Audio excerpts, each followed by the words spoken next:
യുവവാണിയിലേക്ക് എല്ലാ ശ്രോതാക്കൾക്കും സ്വാഗതം.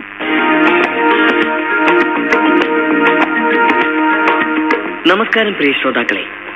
ഇന്ന് വഴികാട്ടിയിൽ ഇന്റർനാഷണൽ ഡാർക്ക് സ്കൈ അസോസിയേഷൻ ഭാരത ഘടകം സ്ഥാപക പ്രസിഡന്റ് അരുൺ ജോർജുമായി അഭിമുഖം. അരുൺ ജോർജിനോട് സംസാരിക്കുന്നത് മനീഷ് MP.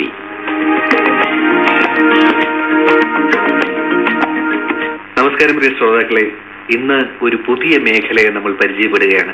നമ്മൾ പലതരത്തിലുള്ള മലിനീകരണം കേട്ടിട്ടുണ്ട്, ശബ്ദ മലിനീകരണം കേട്ടിട്ടുണ്ട്, വായു മലിനീകരണം കേട്ടിട്ടുണ്ട്. പക്ഷെ നമ്മൾ ഇന്ന് പരിചയപ്പെടാൻ പോകുന്ന പുതിയൊരു മേഖല എന്ന് പറയുന്നത് പ്രകാശ മലിനീകരണമാണ്. എന്താണ് ഈ പ്രകാശ മലിനീകരണം എന്ന് നമുക്ക് വിശദീകരിച്ചു തരാനും ആ പ്രകാശ മലിനീകരണം കൊണ്ട് നമുക്ക് എന്തെല്ലാം പ്രശ്നങ്ങൾ ഉണ്ടാകും എന്നൊക്കെ പറഞ്ഞു തരാൻ വേണ്ടിയിട്ട് ഇന്റർനാഷണൽ ഡാർക്ക് സ്കൈ അസോസിയേഷന്റെ ഇന്ത്യൻ ചാപ്റ്ററിന്റെ ഫൗണ്ടിംഗ് പ്രസിഡന്റായ അരുൺ ജോർജ് നമ്മോടൊപ്പം ഉണ്ട്. നമുക്ക് അരുണിനോട് കൂടുതൽ ചോദിക്കാം. പ്രകാശ മലിനീകരണം എന്താണ് എന്ന് ശ്രോതാക്കൾക്ക് മനസ്സിലാകാൻ വേണ്ടിയിട്ട് ഒന്ന് വിശദീകരിക്കാം. വായു മലിനീകരണത്തെ പറ്റിയും ജലമലിനീകരണത്തെ പറ്റിയും ശബ്ദ മലിനീകരണത്തെ പറ്റിയും ഒക്കെ അറിയാം. പക്ഷേ പ്രകാശ മലിനീകരണം എന്ന വാക്ക് തന്നെ വളരെ വിരലെണ്ണാവുന്നവർക്ക് ഒരുപക്ഷെ അറിയാമായിരിക്കാം. അല്ലെങ്കിൽ പൊതുവെ ഇതിനെപ്പറ്റി തികച്ചും അജ്ഞമായ ഒരു മേഖലയാണ്. പ്രകാശ മലിനീകരണം യഥാർത്ഥത്തിൽ ആർക്കും അറിയില്ലെങ്കിലും നമുക്ക് ചുറ്റും എല്ലായിടത്തും പ്രകാശം പോലെ പരന്നു നിൽക്കുകയാണ്. അപ്പൊ ഇതിനെപ്പറ്റി ഒരു ബോധവൽക്കരണം നടത്തുക എന്നുള്ളതാണ് ഈ സംഘടനയുടെ ഏറ്റവും പ്രധാന ലക്ഷ്യം എന്ന് പറയുന്നത്. കഴിഞ്ഞ 2 ആഴ്ച മുമ്പാണ് നമ്മുടെ ബഹുമാനപ്പെട്ട മുഖ്യമന്ത്രി ഈ സംഘടനയുടെ ഇന്ത്യയിലെ ആദ്യത്തെ ചാപ്റ്ററിന്റെ ഉദ്ഘാടനം നടത്തിയത്. ഈ പ്രകാശ മലിനീകരണം അരുൺ നേരത്തെ സൂചിപ്പിച്ചു, എല്ലായിടത്തും ഉണ്ട്, നമ്മൾ ഒട്ടും ശ്രദ്ധിക്കുന്നില്ല. 1-2 ഉദാഹരണങ്ങൾ പറയാം. അപ്പൊ ഏറ്റവും വലിയ ഉദാഹരണം എന്ന് പറയുന്നത് ഇപ്പോൾ പുതുതായി ഈ പലയിടത്തും നമ്മുടെ പല നഗരങ്ങളിലും ജംഗ്ഷനുകളിലും സ്ഥാപിച്ചിരിക്കുന്ന ഈ ഹൈമാസ്റ്റ് ലൈറ്റുകളാണ്. അതിന്റെ ഏറ്റവും വലിയ ഒരു ഉദാഹരണം തിരുവനന്തപുരത്ത് പറയുന്നത് PMG ജംഗ്ഷനിലെ ഹൈമാസ്റ്റ് ലൈറ്റ് ആണ്. രാത്രികാലങ്ങളിൽ വൈദ്യുതി സംവിധാനം വെക്കുന്നതിന്റെ പ്രധാന അടിസ്ഥാന ഉദ്ദേശം തന്നെ കാൽനടക്കാർക്കും വാഹനം ഓടിക്കുന്നവർക്കും സൗകര്യത്തിന് വേണ്ടിയാണ്.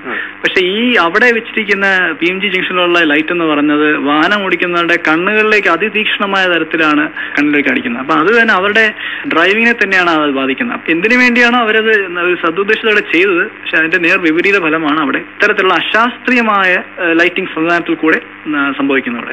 കുറച്ചുകൂടി ഒന്ന് വിശദീകരിച്ചാൽ ലൈറ്റുകൾ എത്ര എണ്ണ ഉപയോഗിക്കുന്നത് എന്നതിലല്ല, ഏറ്റവും കുറച്ച് ഏറ്റവും ഭംഗിയായി ഉപയോഗിക്കുന്നതിലാണ് ശരിക്കും പറഞ്ഞാൽ ഈ അസോസിയേഷൻ ശ്രദ്ധ പതിപ്പിച്ചിരിക്കുന്നത്, അല്ലെ?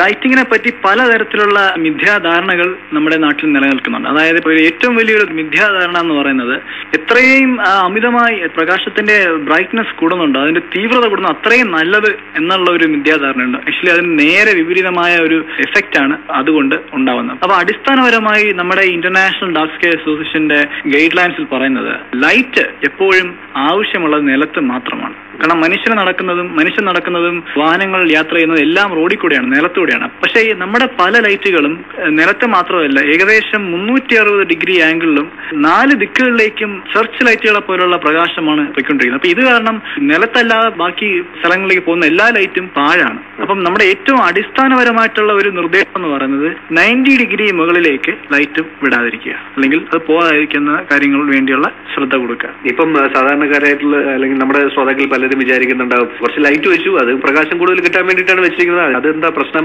എന്ന്. പക്ഷെ ശരിക്കും പറഞ്ഞാൽ ഈ പ്രകാശ മലിനീകരണം നമ്മുടെ വളരെ ദോഷമായി ബാധിക്കുന്നില്ലേ? തീർച്ചയായിട്ടും. പ്രകാശ മലിനീകരണം എന്ന് പറയുന്നത് പല മേഖലകളിലാണ് അതിന്റെ പ്രത്യാഘാതങ്ങളുള്ളത്. അതിൽ ഒരു ഏറ്റവും വലിയ പ്രത്യാഘാതം ഞാൻ നേരത്തെ പറഞ്ഞ പോലെ അതൊരു ഊർജ്ജ നഷ്ടമാണ്. അപ്പൊ അത് ഏറ്റവും വലിയ ആദ്യത്തെ പ്രത്യാഘാതം. രണ്ടാമെന്ന് പറയുന്നത് ഈ രാത്രി കാലങ്ങളിൽ ലൈറ്റ് ഉള്ളപ്പോഴത്തേക്ക് പ്രകൃതിയുടെ നിയമമാണ് രാവും പകലും. പക്ഷെ മനുഷ്യൻ ഇന്ന് രാവിനെയും പകലാക്കിക്കൊണ്ടിരിക്കുകയാണ് നമ്മുടെ ഇത്തരത്തിലുള്ള അശാസ്ത്രീയമായ ലൈറ്റിംഗ് സംവിധാനത്തോടെ. അപ്പൊ ഈ രാത്രി ലൈറ്റ് ഉള്ളപ്പോൾ ഈ രാത്രിയിലുള്ള സകല ജീവജാലങ്ങളെയും ഇത് ബാധിക്കും.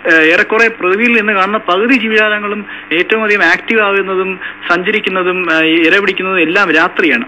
അപ്പൊ ഈ അശാസ്ത്രീയമായ ലൈറ്റിംഗ് സംവിധാനം രാത്രിയിൽ അവയുടെ ആവാസ സ്ഥലങ്ങളിൽ ഉണ്ടാകുമ്പോൾ അവിടെയൊക്കെ സ്വാഭാവികമായിട്ടുള്ള ഒരു ജീവിതചക്രത്തെ അത് ബാധിക്കും, ബോഡി ക്ലോക്കിനെ ബാധിക്കും. അത് എങ്ങനെ പക്ഷികളെയും മൃഗങ്ങളെയും ബാധിക്കുന്നു അതുപോലെ തന്നെ മനുഷ്യനെയും ഇത് ബാധിക്കുന്നുണ്ട്. മനുഷ്യന്റെ ശരീരത്തിൽ നമ്മുടെ തലച്ചോറിൽ പീനിയൽ ഗ്ലാൻഡ് എന്ന് പറഞ്ഞ ഗ്ലാൻഡ് ഉണ്ട്. ആ ഗ്ലാൻഡിൽ മെലാറ്റിനിൻ എന്ന ഹോർമോൺ ഉണ്ട്. ഈ ഹോർമോൺ പ്രവർത്തിക്കുന്നത് രാത്രി കാലങ്ങളിൽ മാത്രമാണ്. കാരണം പ്രകാശത്തിന്റെ എക്സ്പോഷർ ഇല്ലാത്ത സമയത്താണ് ഇത് പ്രവർത്തിക്കുന്നത്. അപ്പൊ ഈ ലൈറ്റിന്റെ എക്സ്പോഷർ ഉണ്ടാകുമ്പോൾ ഈ പീനിയൽ ഗ്ലാൻഡ്സിൽ നിന്നുള്ള മെലാറ്റിനിൻ ഹോർമോണിന്റെ സെക്രീഷൻ കുറയും, അല്ലെങ്കിൽ അത് തടസ്സപ്പെടും. അത് തടസ്സപ്പെടുമ്പോൾ നമുക്ക് പലതരത്തിലുള്ള മാരക രോഗങ്ങളിലേക്ക് അത് വഴിവെക്കും. ഉദാഹരണം cancer, arthritis, type 2 diabetes, insomnia, ഉറക്കമില്ലായ്മ, അങ്ങനെ പലതരത്തിലുള്ള. അപ്പൊ ഇതിനെപ്പറ്റി ആധികാരികമായി തന്നെ world health organization, American medical അസോസിയേഷനും സ്റ്റഡീസ് നടത്തുകയും അതിന്റെ റിപ്പോർട്ടുകൾ വരെ പബ്ലിഷ് വിലയിരുത്തിയിട്ടുണ്ട്. ആദ്യം പറഞ്ഞു ഊർജ്ജ നഷ്ടമാണ്, രണ്ടാമത് നമ്മുടെ പക്ഷികളെയും മൃഗങ്ങളെയും അഫക്ട് ചെയ്യും, മൂന്നാമത് മനുഷ്യരെ ശരീരത്തിന്റെ നമ്മുടെ ആരോഗ്യത്തെ ബാധിക്കും, നാലാമത് നമ്മുടെ ഈ സയന്റിഫിക് ഓർഗനൈസേഷൻസ് ഈ ആസ്ട്രോണമിക്കൽ ഒബ്സർവേഷൻസ് നടന്ന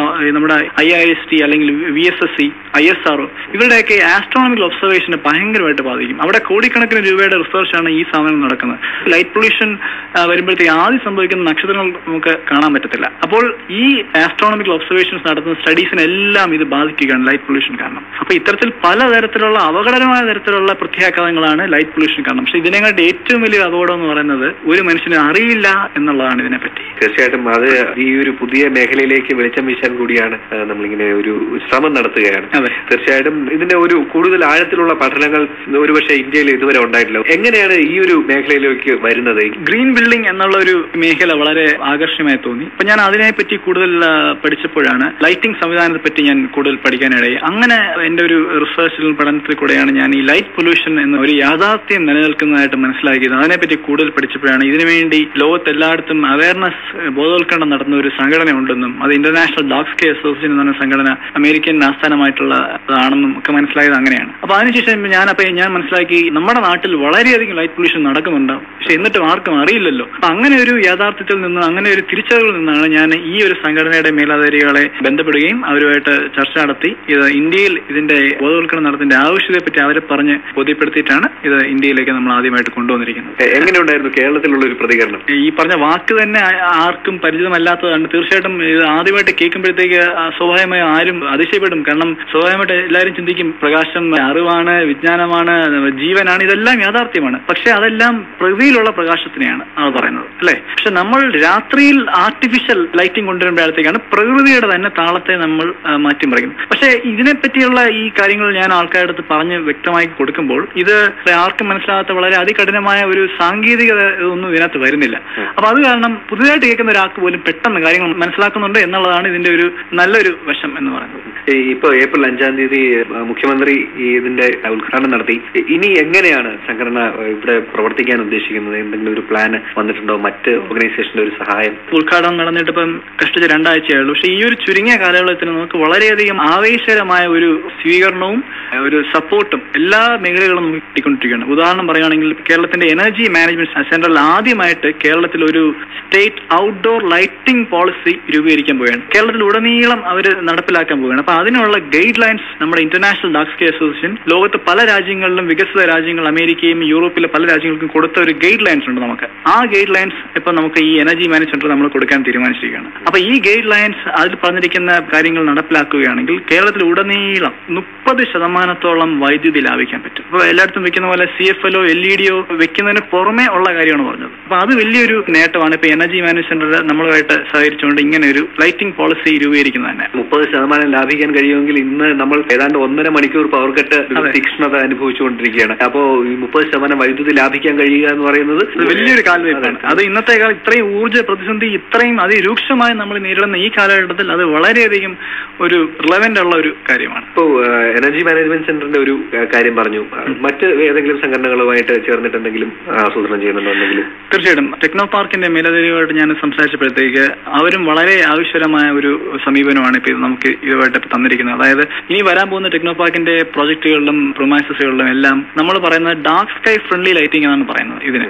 അതായത് ലൈറ്റ് പൊല്യൂഷൻ ഇല്ലാത്ത ലൈറ്റിംഗിനാണ് പറയുന്നത് ഡാർക്ക് സ്കൈ ഫ്രണ്ട്ലി ലൈറ്റിംഗ്. അതായത് ആകാശം എപ്പോഴും രാത്രിയിൽ നക്ഷത്രങ്ങളുടെ ആ ഒരു കാഴ്ചയും എപ്പോഴും അതേപോലെ നിലനിർത്തിക്കൊണ്ടുള്ള ലൈറ്റിംഗ് സംവിധാനം. അപ്പൊ ഈ തരത്തിലുള്ള സംവിധാനത്തിലുള്ള ലൈറ്റിംഗ് അവരുടെ എല്ലാ പ്രൊജക്ടുകളിലും ചെയ്യാമെന്ന് ടെക്നോ പാർക്കിന്റെ അധികാരികൾ സമ്മതിച്ചിട്ടുണ്ട്. അതുപോലെ കിൻഫ്രയുടെ അധികാരികളും ഇതേ ആഗ്രഹം പ്രകടിപ്പിച്ചിട്ടുണ്ട്. മൂന്നാമതെന്ന് പറയുന്നത് നമുക്കൊരു അന്താരാഷ്ട്ര തലത്തിൽ ഒരു സർട്ടിഫിക്കേഷൻ പ്രോഗ്രാം ഉണ്ട്. അപ്പൊ അത് കൊടുക്കുന്നതെന്ന് വെച്ചാൽ ഉദാഹരണത്തിന് ഒരു നാഷണൽ പാർക്ക് അല്ലെങ്കിൽ ഒരു ഫോറസ്റ്റ് റിസർവ് കംപ്ലീറ്റ് ആയിട്ടുള്ള ആ അത്രയും ഏരിയയിൽ നമ്മൾ പറയുന്ന തരത്തിലുള്ള ലൈറ്റിംഗ് സംവിധാനം വെച്ച് ലൈറ്റ് പൊല്യൂഷൻ അവിടെ ഇല്ലാതാക്കുകയാണെന്നുണ്ടെങ്കിൽ അവർക്കൊരു ഇന്റർനാഷണൽ സർട്ടിഫിക്കറ്റ് കൊടുക്കും, ഒരു ഓണർ കൊടുക്കും. ആ ഓണർ എന്ന് പറയുന്നത് ഇന്ന് ലോകത്ത് 7-8 രാജ്യങ്ങൾക്ക് മാത്രമേ കിട്ടിയിട്ടുള്ളൂ. പക്ഷെ നമ്മുടെ കേരളത്തിൽ ഇപ്പോൾ അത് ഏതെങ്കിലും ഒരു പ്രദേശം ആ ഒരു തരത്തിലുള്ള നമ്മുടെ മാർഗനിർദ്ദേശം നടപ്പിലാക്കുകയാണെന്നുണ്ടെങ്കിൽ ഇന്ത്യ എന്ന് പറയുന്നത് ലോകത്തിലെ ആദ്യത്തെ 10 രാജ്യങ്ങളിൽ ഒന്നാവും ഈ ഒരു അപൂർവമായ അന്താരാഷ്ട്ര ബഹുമതി കിട്ടുന്നത്. അത് ഏഷ്യയിലെ ആദ്യത്തെ രാജ്യമാവും. കാരണം ഇതുവരെ ഏഷ്യയിൽ ഒരു രാജ്യവും ഈ ഒരു സർട്ടിഫിക്കേഷൻ കിട്ടിയിട്ടില്ല. അപ്പം ഏറ്റവും ലേറ്റസ്റ്റ് ആയിട്ട് നമ്മുടെ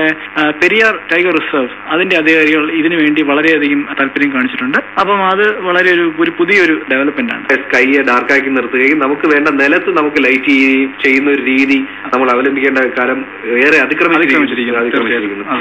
തീർച്ചയായിട്ടും ഇനി അരുൺ എന്ന വ്യക്തിയെ നമുക്ക് പരിചയപ്പെടാം. മാർവേനസ് കോളേജിലാണ് പഠിച്ചിരുന്നത്. അവിടുന്ന് ഉന്നത പഠനത്തിനായിട്ട് ഓസ്ട്രേലിയയിൽ പോയി. തുടർന്നുള്ള കാര്യങ്ങളെന്ന് പറയാം.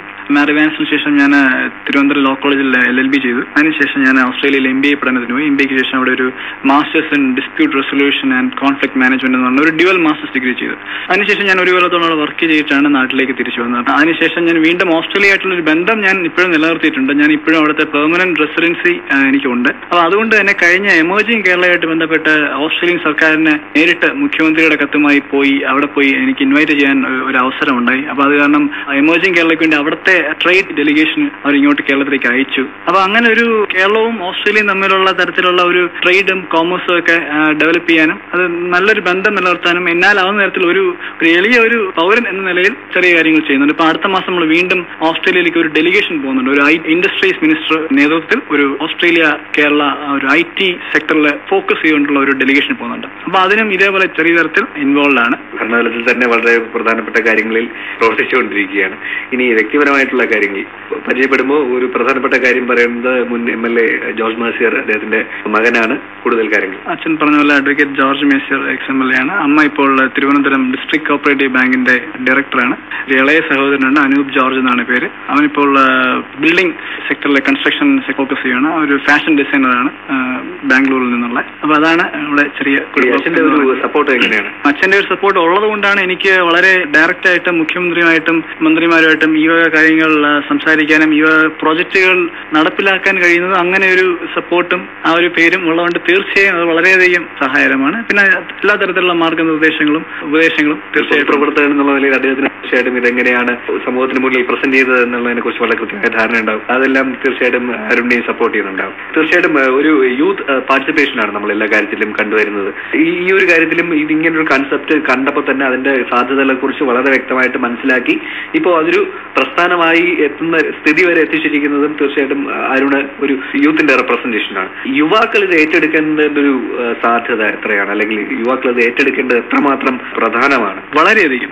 ഈ ഒരു വിഷയം ഇതിന്റെ പ്രാധാന്യം തിരിച്ചറിഞ്ഞ നിമിഷം തന്നെ വെളിയിൽ നിന്നുള്ള ഒരു സഹായമോ അല്ലെങ്കിൽ സപ്പോർട്ടോ ഒന്നും പ്രതീക്ഷിക്കാതെ അല്ലെങ്കിൽ അതിനുവേണ്ടി കാത്തു നിൽക്കാതെ സ്വയം മുന്നിട്ടിറങ്ങുകയായിരുന്നു. കാരണം ഇതിന്റെ പ്രാധാന്യം അത്രത്തോളം ഒരു വലുതാണ്. അത് തിരിച്ചറിഞ്ഞുകൊണ്ടാണ്. അതിന്റെ ഒരു തുടർ പ്രവർത്തന നിലയിലാണ് ഇന്നിപ്പോ ഇത്രയും തരത്തിലുള്ള പ്രവർത്തനങ്ങൾ നമുക്ക് ചെയ്യാൻ പറ്റും. അപ്പൊ എനിക്ക് ഒരു വ്യക്തിക്ക് ഇത്രയും ചെയ്യാൻ പറ്റുമെങ്കിൽ ഒന്ന് ആലോചിച്ച് നോക്കുക. നമ്മുടെ മൊത്തം കേരള സമൂഹത്തിലെ യുവാക്കൾ മുന്നിട്ടിറങ്ങുകയാണെന്നുണ്ടെങ്കിൽ ഇതൊരു ഏറ്റവും പ്രധാനമായ ഒരു ഊർജ്ജ സംരക്ഷണ തലത്തിൽ പ്രവർത്തിക്കുന്ന ഒരു വിഷയമാണ്. ഏറ്റവും ഈ ഊർജ്ജ പ്രതിസന്ധി അനുഭവപ്പെടുന്ന ഈ സമയത്ത് യുവാക്കൾ തന്നെയാണ് ഏറ്റവും കൂടുതൽ ഇതിനുവേണ്ടി മുന്നിട്ടിറങ്ങുകയും ഇതിനുവേണ്ടി പുതിയ കാര്യങ്ങൾ ചെയ്യാൻ വേണ്ടി നമ്മളെ ഇതിന്റെ കൂടെ പങ്കുചേരാനും തീർച്ചയായും ഞാൻ ഇതിനുവേണ്ടി ക്ഷണിക്കുകയും കൂടെ ചെയ്യുകയാണ് ഈ ഒരു അവസരത്തിൽ. തീർച്ചയായിട്ടും ഇത്തരത്തിലുള്ള എല്ലാ പ്രവർത്തനങ്ങളിലും യുവാണി അതിന്റേതായ പങ്ക് വഹിക്കുമെന്നൊരു ഉറപ്പ് കൂടി നൽകാൻ ആഗ്രഹിക്കുന്നു. ഇത്രയും നേരം നമ്മളോട് സംസാരിച്ചതിന് വളരെയധികം നന്ദി. ഈ അവസരം തന്നതിൽ അങ്ങേയറ്റം യുവാണിയോടും മനുഷ്യനോടും വ്യക്തിപരമായിട്ടും വളരെയധികം